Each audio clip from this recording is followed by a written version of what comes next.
কৰিছিলো তো কৰা হৈ গ'ল এতিয়া দি দিলে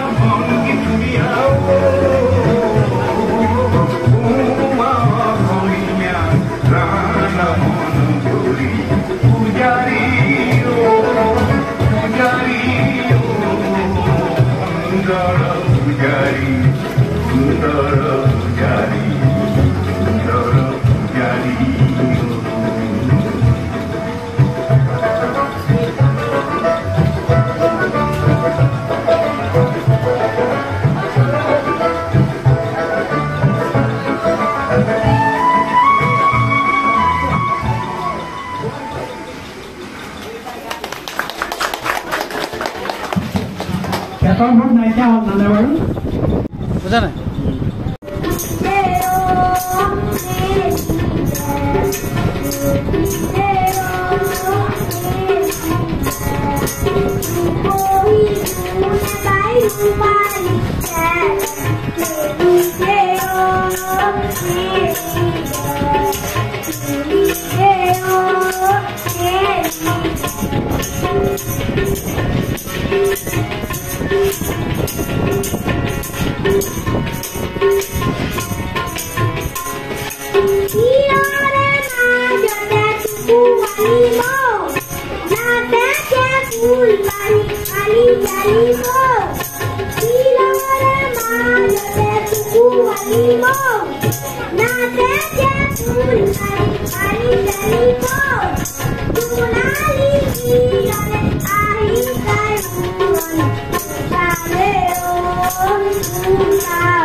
Video.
কস্তুৰী কটকী আহক। আপোনাৰ নামটো কি আছে? ধুনীয়া গালে দেই, ভাল লাগিলে ইয়াৰ পিছত আছে শুভশ্ৰী সেন।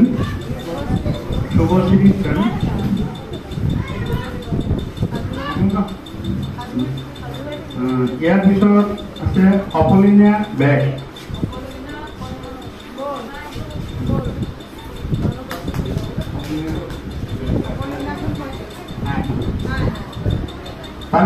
তাৰপিছত আছে কৃষ্ণ ৰাভাদেৱৰ কবিতা আবৃত্তি প্ৰতিযোগিতা। তাৰ ফলাফল শ্ৰীমতী ছয়নিকা বৰা আৰু নাজনীনা ৰহমান দুয়োটাই প্ৰথম স্থান পাইছে। আমাৰ বাইদেউ বঁটা প্ৰদান কৰিব। ছয়নিকা আৰু নাজনীনা নাজৰানা ৰহমান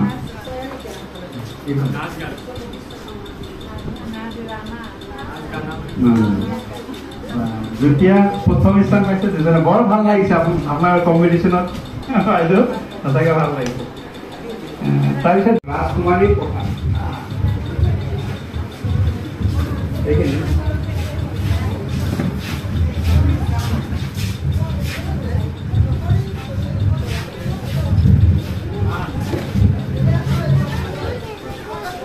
ধন্যবাদ। আমাৰ বঁটা বিতৰণী অনুষ্ঠান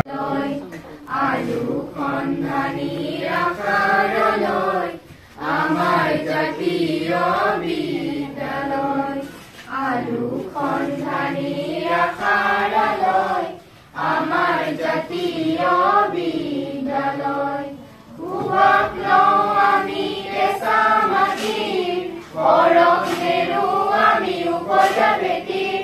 সুভাষ লওঁ আমি কেঁচা মাটিৰ, পৰশ নেৰো আমি উপজা বেটিৰ। সুন্দৰ সমাজৰ সপোন ৰচি পূজাৰী আমি কৰ্ম সংস্কৃতি, আলু সন্ধানী আশাৰলৈ, আমাৰ জাতীয় বিদ্যালয় আলু সন্ধানী আশাৰলৈ, আমাৰ জাতীয় বিদ্যালয় আত্মবিশ্বাস আৰু সততাৰে, জ্ঞান বিজ্ঞানৰ সাধনাৰে, আত্মবিশ্বাস আৰু সততাৰে, জ্ঞান বিজ্ঞানৰ সাধনাৰে জগতখনক আমি পোহৰ বিলাওঁ, আই অসমীৰ আমি মুখ উজ্বলাওঁ। জগতখনক আমি পোহৰ বিলাওঁ, আই অসমীৰ আমি মুখ উজ্বলাওঁ, আই অসমীৰ মুখ উজ্বলাওঁ। নমস্কাৰ, মোৰ নাম জিতেন শইকীয়া, মই বিশ্বনাথ চাৰিআলিৰ পৰা আহিছোঁ। মই সাংস্কৃতিক মহাসভা অসমৰ মাণ্ডলিক সম্পাদক। আৰু আজি এই সাংস্কৃতিক সমন্বয় সোপান সাংস্কৃতিক মহাসভা অসমৰ আমাৰ বিহাৰী আঞ্চলিকে এই বিষ্ণুৰাভা দিৱসটো এই অসম জাতীয় বিদ্যালয়ত পাতিছে।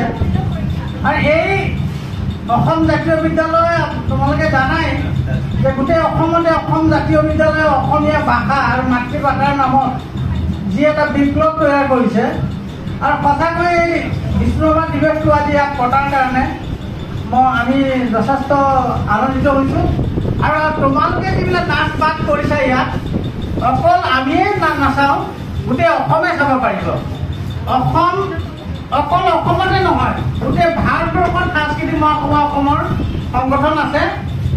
গতিকে মই তোমালোকক দুআষাৰমান ক'বলৈ যোৱাৰ আগতে মই বিষ্ণুৰাভা দিৱসৰ তাৎপৰ্য এই আটাইখিনি কথা ক'লে তোমালোকে শুনিবানে? ভালকে শুনিবানে?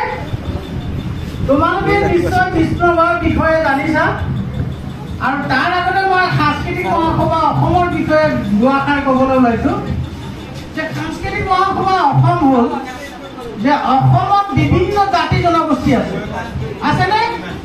বিভিন্ন জাতি জনগোষ্ঠী আছে। ইয়াত বড়ো আছে, কাৰ্বি আছে, আদিবাসী আছে, চাওতাল আছে, উৰিয়া আছে, তাঁতী আছে, মুণ্ডা সমাজ আছে আৰু ইয়াত অসমীয়া, কলিতা, কোচ এই সকলোবিলাক সকলো জনগোষ্ঠী। ইয়াত বঙালী সম্প্ৰদায়ৰ মানুহ আছে। এই সকলো সম্প্ৰদায়ৰ মানুহ ইয়াত আমি একেগোট হৈ আছোঁ। আৰু তোমালোকৰ এই বৰগাং অঞ্চলত মই দেখিছোঁ যে বিভিন্ন জাতি জনগোষ্ঠী আছে। এই যে গোটেই জাতি জনগোষ্ঠীটোক এক কৰিবৰ কাৰণে তেওঁলোকৰ যিখিনি সাংস্কৃতিক সকলোৱে আইতাসকলে গান গায়। তোমালোকৰ ঘৰত তোমালোকৰ ঘৰৰ আইতাসকলে গান গায়। তোমালোকৰ কোনোবা এজনে ভাল মানে ছবি আঁকে। কোনোবাই ঘৰত কিছুমান এনেকুৱা এনেকুৱা মূৰ্তি বনায় যে কোনো নাজানো। সেই আমাক কৈছে যে তোমালোকৰ গোটেই ঘৰখনত কিছুমান গান গাই থাকে, কিছুমান গীত গায়। এই যে ভিতৰুৱা অঞ্চলবিলাকত যিসকল শিল্পী আছে সেই শিল্পীবিলাকক কোনেও চিনি নাপায়। আজি যদি এটা গৰখীয়া মানুহ তোমালোকৰ কুঁৱৰী মাৰি কিছুমান গান গোৱা বা তোমালোকৰ ভিতৰত কিছুমান প্ৰতিভা লুকাই আছে আৰু সেই প্ৰতিভাবিলাক গাঁৱৰ ভিতৰে আৰু অন্যান্য পিছপৰা অঞ্চলতো দেখা যায়। এই গোটেই অঞ্চলৰ ভিতৰুৱা অঞ্চলবিলাকৰ যিবিলাক প্ৰতিভা আছে এই প্ৰতিভাবিলাক আমি কি কৰিব লাগে? বিশ্ব দৰবাৰলৈ দিব লাগে। আৰু সেই হেতুকে আজি 10 বছৰে এই তোমালোকৰ অঞ্চলবিলাকৰ যিবিলাক শিল্পৰ প্ৰতিভা বিশ্ব দৰবাৰলৈ দিবৰ কাৰণে আমাৰ সাংস্কৃতিক মহাসভা অসমে